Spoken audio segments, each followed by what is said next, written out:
Bien. Esta enseñanza nunca la he dado. Estuve hace 6 meses con los hermanos Belloso y di una enseñanza que se llama Semilla y Tierra. ¿Sí se acuerda, hermana Elicheva? Lo hice muy entusiasmado y porque ya la había dado 2 veces esa enseñanza. Y luego estuve con mi hermano Eduardo hace 2 meses, ¿no? O 1 mes, y dimos una enseñanza que tampoco la he dado aquí. Esta enseñanza que se llama En el Principio, ya tenía una parte hecha, pero lo estuve pensando si lo hacía o no, si daba esta enseñanza o no. La verdad es que el Roy ya me había invitado hace como 1 mes a dar esta enseñanza, pero estaba un poco que si la daba o no, que si quería pasar o no quería pasar a enseñar.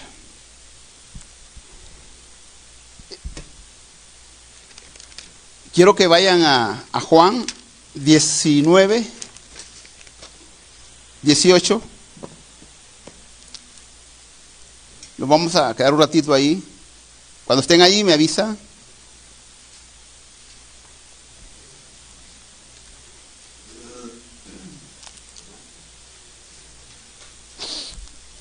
Le estaba hablando ayer al Roe que di una enseñanza que se llama Los Crucificados, y como una letra te cambia todo.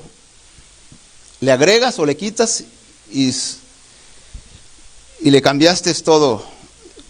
Así que vamos a leer en el 19, en el 18. Y dice así: y allí crucificaron y con él a otros 2, uno a cada lado, y Yeshua estaba en medio. Hasta ahí pues se ve todo normal.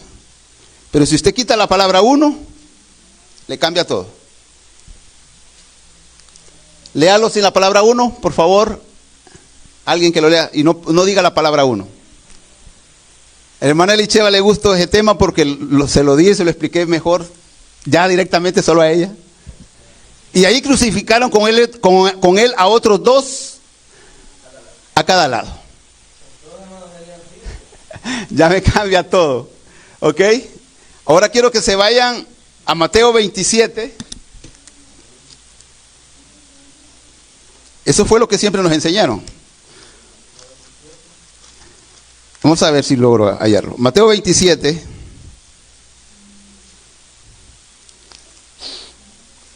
Aquí está. Déjenme encontrarlo. La parte donde dice Elí, Elí, lama sabactani. Por si lo encuentran. En el 46. Y cerca de las 3 de la tarde, Yeshua exclamó en alta voz diciendo: Elí, Elí, lama sabactani. Esas son palabras en arameo.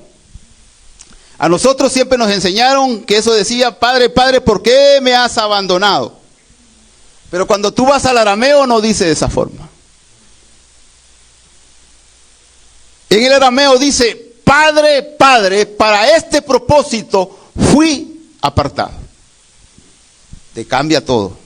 Y haciendo grandes sermones y diciendo que Yeshua se hizo pecado y que el Eterno no lo podía ver. Bueno, ahora este tema también es esta parte que voy a tocar.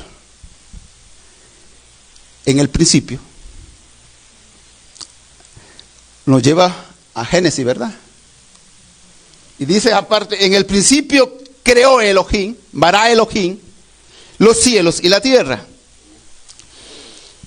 Pero quiero que tengan en mente esta palabra en el principio de Bereshit 1:1 y nos vayamos ahorita a Juan 1:1.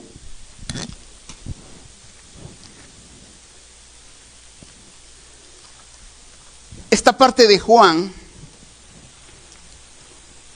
no es nada fácil poderla darles una interpretación, y no es fácil. Lo difícil te lo hace la teología. como les expliqué lo de los crucificados. Tenemos un peso teológico, doctrinal, que no nos hace ver el texto tal como el pensamiento de la persona que lo escribió. Y dice, en el principio era el verbo, y el verbo era con Dios, y el verbo era Dios. Ok, hasta ahí. En el griego, la palabra verbo es el término logos.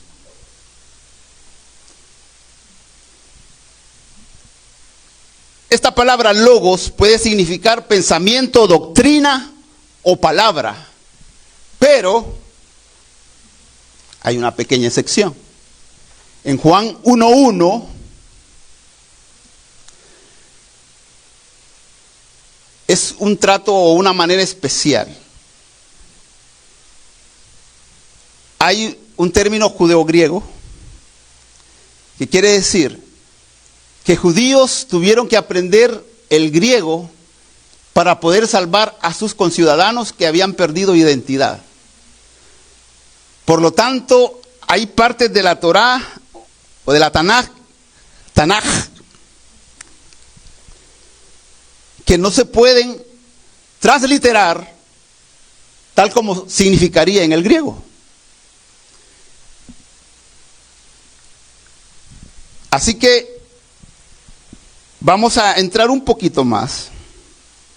Cuando usted lee así, como lo han traducido en la Reina Valera, pareciera que este verbo está hablando de un ser, de una persona. Dice, en el principio era el verbo, y el verbo era con Dios, como diciéndolo, estaba con Dios, y el verbo era Dios.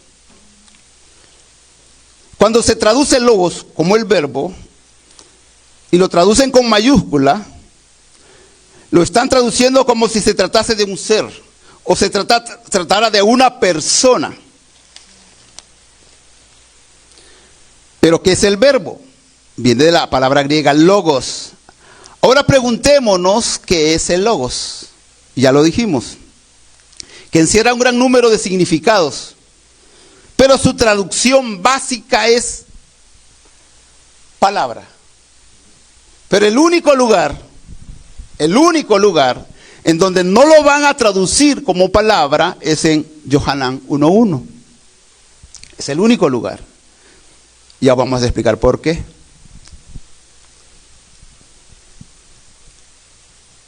Yo anduve buscando si había alguna versión que lo tradujera lo más cercano que realmente significa, y no hay ninguna. Todas se van por el término verbo, palabra.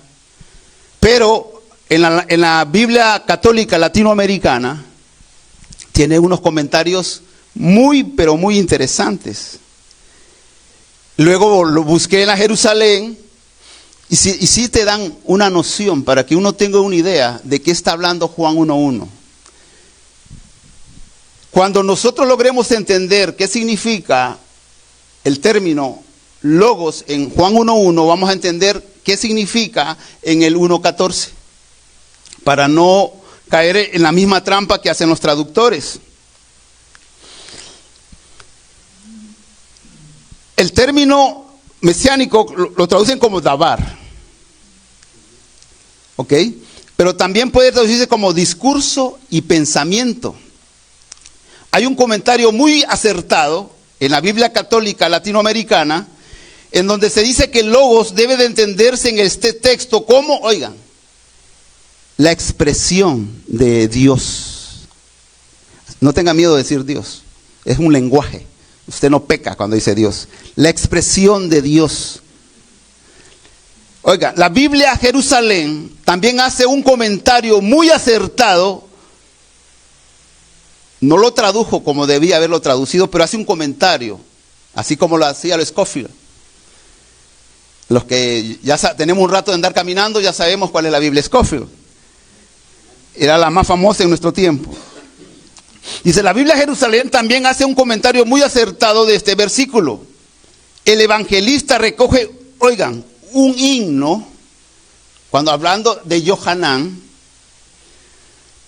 muy antiguo, que sigue las huellas del relato de Berechit 1:1, en el principio,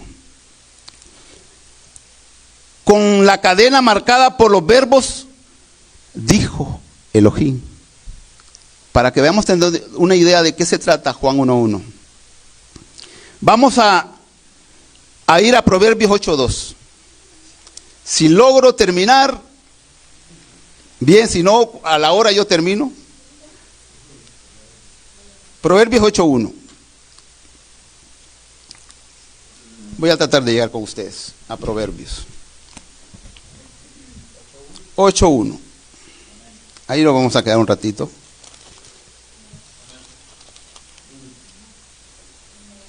Por tanto, proclama sabiduría y la inteligencia te responderá. Porque la sabiduría está sobre la cumbre de las colinas, se para entre las veredas, a la orilla de sus sendas, junto a las puertas llama con su boca. En los umbrales de las puertas resuena y declara, a ustedes los hombres, yo llamo. Mi voz es para los hombres, para que los que ingenuos aprendan sagacidad y los faltos de entendimiento comprendan en su corazón. Escúchenme, porque es verdad lo que hablo, y el abrir de mi boca es integridad. Ahora, todo esto habla de sabiduría. Ahora, ¿qué es la sabiduría? Mi esposa me decía que sabiduría es poner en acción lo que conoces de la palabra. Es bien acertado. Pero vamos a ir a un punto más profundo. Que la sabiduría es el reflejo de la acción de Yahweh. Con sabiduría creó la tierra. Con sabiduría te creó a ti y a mí. Pero aún eso no es lo que el verbo, para que lo separemos. Ok, si vayamos a Isaías 55:11.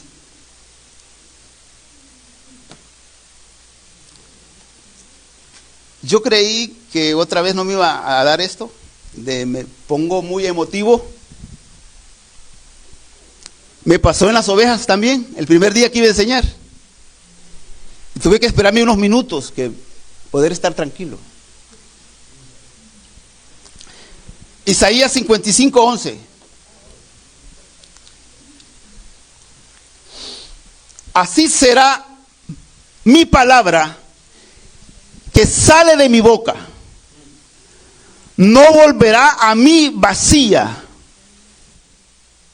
sino que hará lo que yo deseo. Que se quede esa palabra en usted. Sino que hará lo que yo deseo. El comentario decía la expresión de Elohim. Ok. Quiero que, no sé si podemos verlo el texto en hebreo. Ahí está, ok. ¿No está? ¿No lo puso? Oh, ok. Así, ahí está eso, está bien eso. Ahora ya entrando en el griego y explicándoles por qué Juan 1:1 no se puede traducir logos como palabra, porque es una excepción. Los eruditos, con mucha sabiduría, cuando ellos tradujeron la Septuaginta, ellos no tradujeron letra por letra en el griego. Ellos hicieron unas pequeñas excepciones. ¿Por qué? ¿Por qué hicieron esas excepciones? Porque el griego está lleno de filosofía. Y si usted no entiende lo que es la filosofía, va a errar. Una de las personas que hizo una introducción de comparar Torah con filosofía griega fue Filón. Filón hablaba de trinidades, pero nunca se refirió al Eterno como una trinidad. Él hablaba de trinidades como un hombre trino, alma, cuerpo y espíritu. Pero nunca habló acerca del Eterno en ese sentido. Pero vino el tiempo y los grupos comenzaron a querer interpretar desde el punto de vista griego, y ahí es donde nos perdemos. Ahora vamos a ver aquí. En la primera parte, en Arque o Logos. La segunda dice Kai con Logos, Prosto, Teón. La tercera parte dice Kai con Logos, Teos. Y por último dice Hostos en Arque, Prosto, Teón. Okay. Enfrente de ustedes tienen un poema, una cuarteta que está basada en un himno, en un poema que tiene como base Génesis 1. En el principio, se llama en el principio. Y Juan 1 comienza en el principio. Ok. La primera frase en Arche o Logos coincide con la tercera.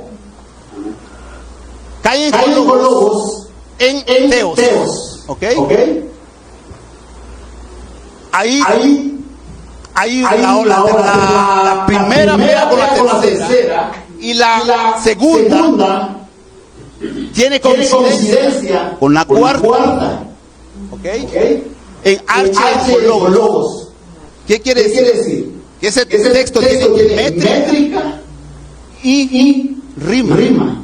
Entonces cuando usted quiere traducir esto y traducirlo, no le va a dar realmente el pensamiento original. Ok, vamos a ir un poquito a ampliarnos más.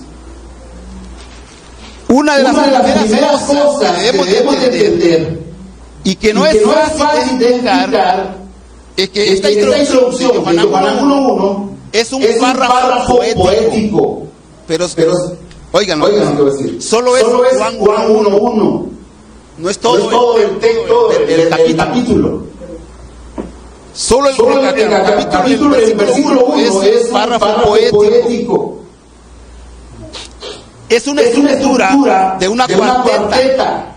Es una estructura poética. Por eso es que la primera línea, en donde dice en Arque con Logos, concuerda en métrica, es decir, en la cantidad de palabras que rima con la tercera línea. ¿Ok? Para que miren la tercera línea.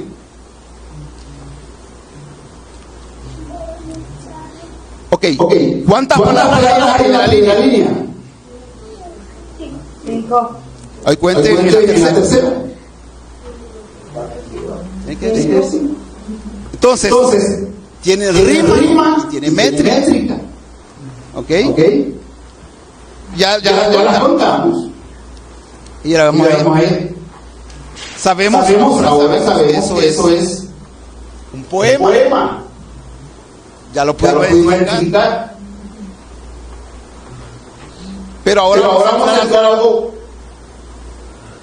más profundo. Así que estamos ante un texto poético. ¿Cuántos sabían esto? Que era un texto poético. Yo lo había escuchado, pero no sabía nada. Yo hace un mes. Esta enseñanza le iba a dar con el hermano, pero preferí dar otro que está muy interesante. Necesitamos para los líderes meternos bastante en lo que se llama griego judeo para poder explicar esas cosas. Ok. Así que estamos ante un texto poético y esta estrofa poética es una cuarteta. Si usted lo quiere traducir, se pierde la traducción. Porque no mantiene ni la rima. Y esto ocurre en principio porque no han sido capaces de identificar en esta introducción un texto poético. Y en ese error cae de donde venimos, de la escuela de donde venimos, por su teología. Y ellos lo saben, ya lo vimos que la Jerusalén y la latinoamericana en su comentario lo sabe, pero porque no lo corrigió. Por el peso teológico. Por eso no lo cambia. Y nosotros venimos al mensaje, lo jalamos para acá. Y no lo queremos soltar. Pero para soltarlo se necesita estar en el lugar indicado como este. Porque esto lo van a llevar ustedes, corazón. Y lo quieren investigar, indagar, porque yo puedo estar mintiendo. Puede ser el Dios de los más Dios.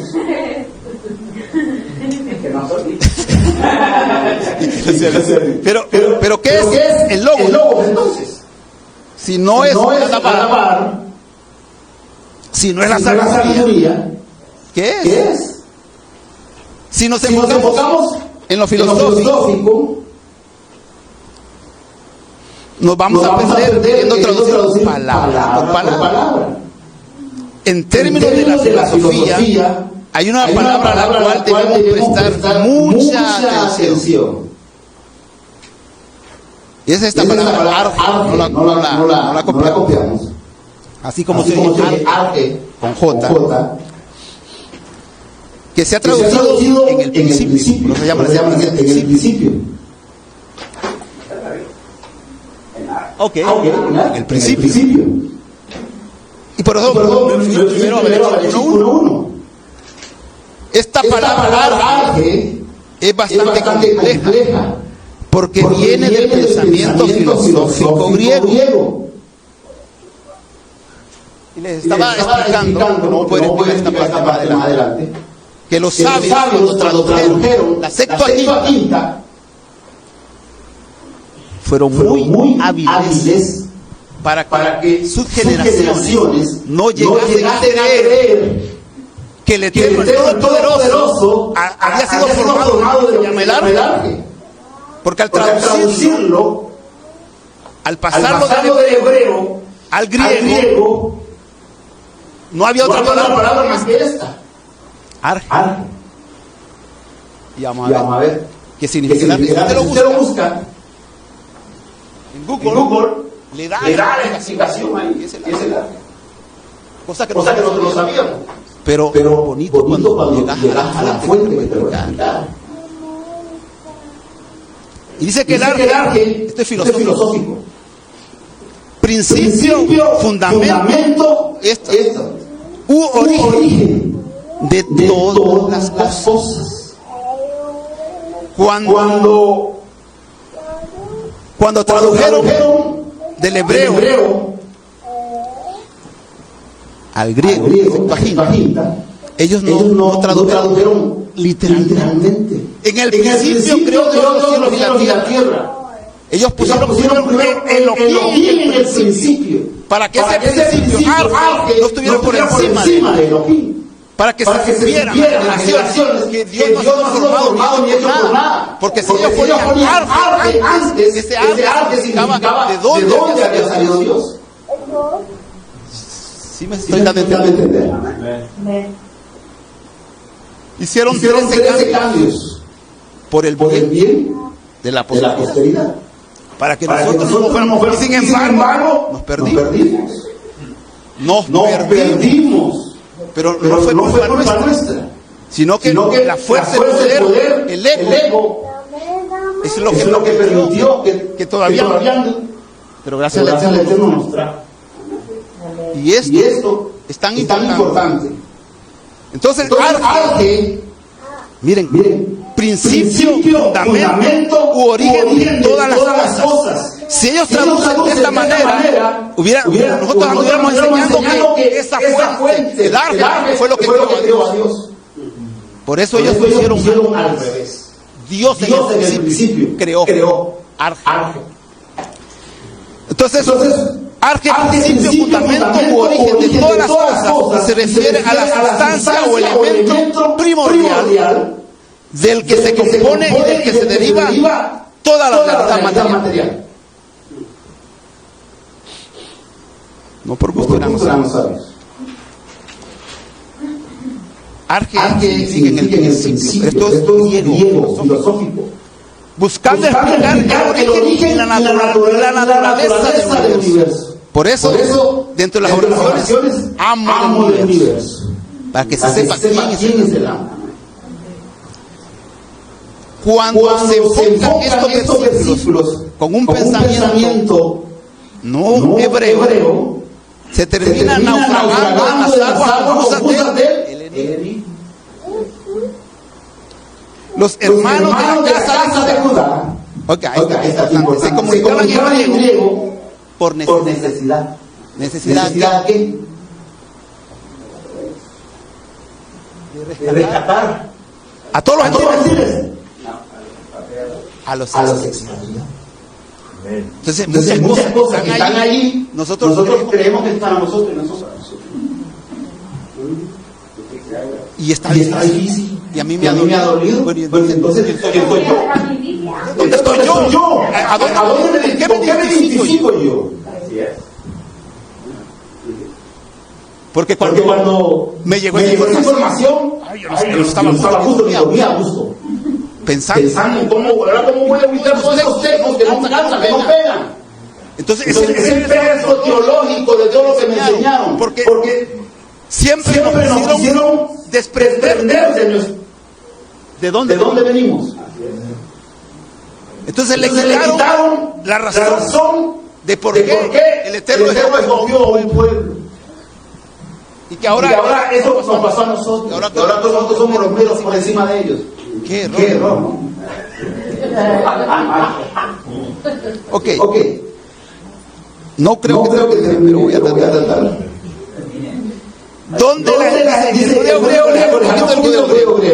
Donde las expresiones no tienen necesariamente el mismo significado que el griego estándar. Es lo que es griego. Y nosotros queremos despegar esa palabra para que yo quiero. Que a donde pueda. Explicar lo que no tiene explicación en el hebreo. Y queremos explicarlo de manera la se hace así. Y ellos se ríen. Ok. Cuando estamos conscientes del judeo griego, hace su interpretación aceptada al pensamiento original que está en Yohanan. La mayoría de los teólogos no son conscientes de esta verdad. Para poder dar más detalles de este tema, vamos a considerar un texto fundamental dentro del judaísmo. Y este es el Pirkei Avot. Pirkei Avot. Aquí lo andaba en clase. Hace 4 años yo estuve recibiendo clases de lo que es la Torah Sheval Peh. ¿Sí se acuerdan? La Torah Sheval Peh. Si usted escribió, ¿verdad? Si no escribió, pasó de noche. ¿Ok? Es un tratado de la Mishnah que contiene enseñanza. Esto se lo busca en Google y se lo va a dar así como se lo explica. ¿Cuál es la diferencia? La fuente que te lo está diciendo. Ya tienes y pueden ampliar y pueden dar una enseñanza que la que yo estoy dando. No hay límite. Pero eso sí, pida consejo. Porque si no se va a por otro lado. Y después va a andar afligido. Y contiene enseñanzas éticas y morales de los sabios judíos del periodo de la Mishnah, diseñado para guiar la vida y el comportamiento en el mundo. El Padre Nuestro, nosotros creíamos que era nuevo, ¿no? No, están los escritos judíos. Y nosotros creíamos que por primera vez lo había dicho Yeshua. Padre Nuestro. No, ya estaba. Él simplemente se le guía, ¿por qué? Por la tradición. ¿Ok? Aquí vamos Vamos a encontrar otra palabra. bien Bien interesante. interesante. En el En el Abot Mishnah Mishnah 5:1. 5:1. Y dice así. Dice así. Vamos a Vamos a una una palabra palabra nueva. Basará Marot Nivra la Olam. Olam. Ellos Ellos en su estudio, en su conversatorio, cuando era oral esto, decían Basará Marot Nivra la Olam, que significa Basará Marot, expresiones. Nivra fue creado. Aolam, el mundo. Ok, ahí está. Con 10 expresiones fue creado el mundo. Esto es pensamiento de tradición yehudí. Tradición oral que con el tiempo pasó a ser escrita. Y ellos ya hablaban de las 10 expresiones. ¿Y cómo fue creado el mundo? Con 10 expresiones. ¿Y a dónde están estas 10 expresiones? En el principio. Vamos a buscar. Vamos a buscar estas expresiones. Y vayamos a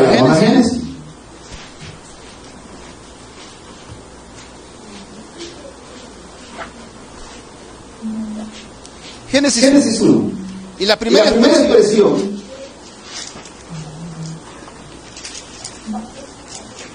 Lama amar en hebreo.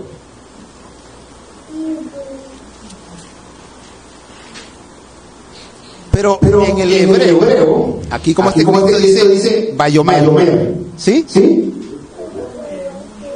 Bayomer. Pero ¿por qué Mahamar? Porque Mahamar es la explicación que están dando los ancianos. Expresiones. Y buscamos la primera. Aquí está la primera. Entonces dijo Yahweh, Elohim, en el 3. Y si usted las cuenta, hasta en el 40, hasta en la última, hasta el 29. Y dijo Elohim, Bayomer Elohim, que es la Mahamar, el pensamiento, como lo entendían los antiguos. Con 10. Así como están las 10 palabras. Pensamiento de los ancianos. Si usted las cuenta, ¿cuántas hay?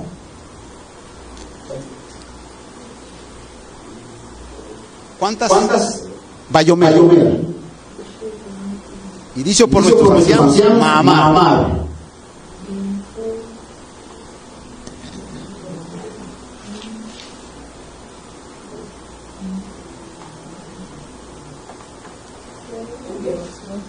¿Seguro? Por ahí va. Son 9. Entonces esta tradición está errada. ¿Qué pasó? Si ellos dijeron 10 expresiones. Y lo vienen diciendo desde 2000 años. Acuérdense, en el principio. De la número 10. De la mama, la expresión es en el principio. Esa es la número 10. O sea que debe ser la número 1. Ahora usted dice en el principio, prácticamente esté yendo. Juan 1 ya le sale las 10 expresiones. ¿Ok? Vamos a entrar un poquito más. Marot es el plural, que significa expresiones. Mahamar es expresión. Entonces en 1:1, cuando ellos están diciendo en el principio, o repítamelo usted. El logo sigue. Vámonos, repítame.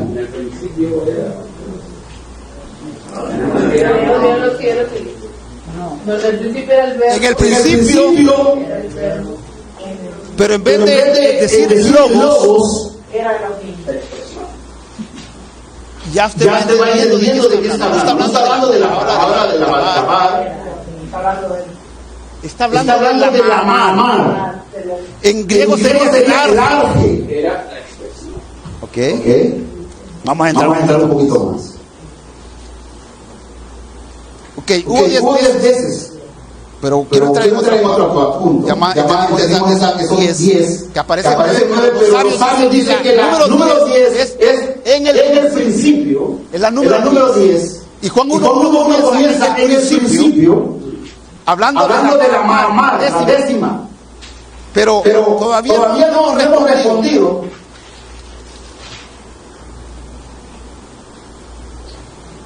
¿Qué es el logos? Todavía no está respondido. Más o menos. Les he dado un poquito.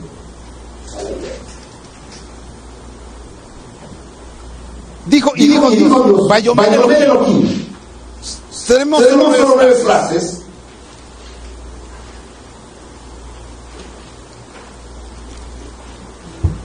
Entonces, ¿qué es el logos? En el principio.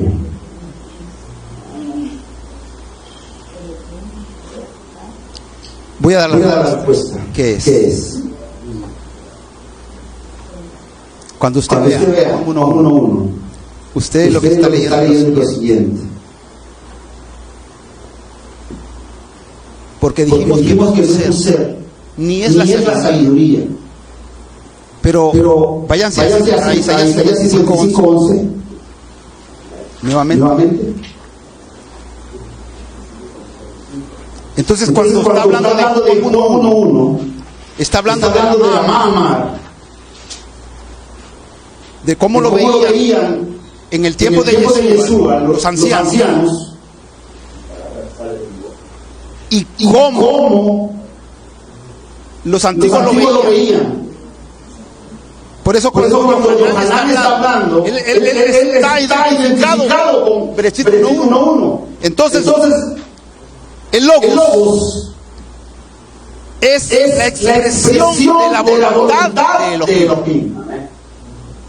Entonces cuando usted lee Juan 1:1, está leyendo que el logo es la voluntad del deseo de Elohim. Entonces cuando usted entiende que es el logos desde el punto de vista de cómo los ancianos y por qué razón comienza Juan 1:1, está diciendo que esta es la voluntad del Eterno.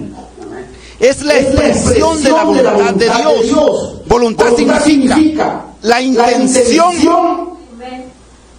el querer de Elohim. Eso es el logos en Juan 1:1. El deseo. Eso dice ahí. Y hará la bendición. Deseo. Entonces cuando habla de más en 1:14, está hablando del deseo y la voluntad de qué? De la venida, de que se cristalizara en forma tangible el Mesías. Pero en Juan 1:1 no está hablando de una persona, sino de la voluntad y el deseo de nuestro Padre. Amén. Chava. Los dejo nada más. Perdonen, porque a veces me cuesta ser soy muy emotivo.